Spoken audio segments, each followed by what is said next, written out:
여러분도 운동 후에 영양 섭취가 중요하단 말을 많이 들어봤을 텐데요. 아마 운동 후에 영양 섭취가 주는 이점은 빠른 회복, 퍼포먼스 증가, 빠른 근성장 등이 있습니다. 그래서 이 운동 후에 적절한 영양 섭취를 해줘야 되는 이유를 조금 더 자세히 알아보자면 대략 두 가지가 있는데요. 첫 번째는 운동 중에 소모된 글라이코젠을 보충해 근육에 에너지를 다시 채워주는 것이고, 두 번째는 운동 후에 단백질의 분해를 막으면서 근육 단백질의 합성률을 증가시켜 근성장과 근육의 회복을 촉진하는 것이죠.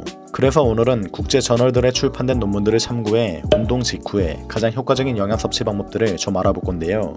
앞으로는 운동 직후에 이 방법대로 먹게 되면 좀 더 생리학적으로 근성장에 효과적인 영양 섭취를 할 수 있게 되겠죠. 가장 먼저 단백질 섭취에 대해 알아볼 건데요. 너무나도 당연한 얘기지만 운동 후에 먹는 단백질은 근성장에 매우 중요합니다.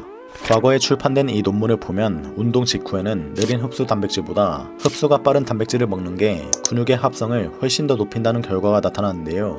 그래서 운동 직후에는 카제인, 소이 프로틴보다 가장 흡수가 빠른 웨이 프로틴을 먹어주는 게 가장 효과적이고, 만약에 보충제가 없다면 빠른 소화 단백질인 계란 흰자나 닭가슴살도 괜찮겠죠. 그리고 단백질을 얼마나 먹는 게 좋은지 알아보기 위해 이 논문도 보면, 물론 본인 체중에 따라 다르겠지만 평균적으로 단백질 20g이면 근합성에 충분하지만 40g을 먹었을 때 20g보다 조금 더 근육의 합성이 높아진다는 결과가 나타났습니다.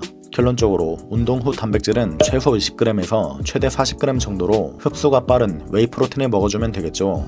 그리고 다음은 탄수화물에 대해 알아볼 건데요. 운동 후에는 탄수화물 섭취가 단백질 못지않게 매우 중요합니다. 탄수화물은 우리 근육에 글라이코젠으로 저장되고 에너지로 쓰이기 때문에 웨이트 운동 후에 가장 많이 고갈되죠. 이 고갈된 글라이코젠을 다시 채우기 위해 우리의 몸은 지방을 써서 채우기도 하고 단백질의 아미노산을 써서 채우기도 합니다.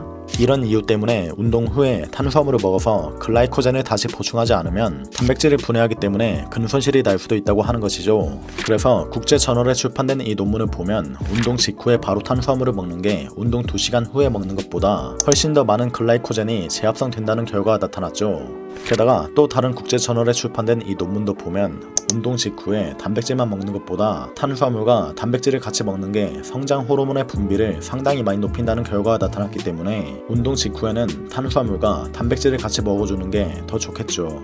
그리고 어떤 타입의 탄수화물을 먹는 게 가장 좋은지 알아보기 위해 생리학 저널에 출판되는 이 논문도 보면 GI 지수가 높은 탄수화물을 먹는 게 가장 빠르게 근육의 글라이코젠을 보충한다는 결과가 나타났습니다. 결론적으로 운동 후에는 감자, 흰쌀밥, 빵 같은 GI 지수가 높은 탄수화물을 선택하는 게 좀 더 좋겠죠. 그리고 마지막은 지방에 대해 좀 알아볼 건데요.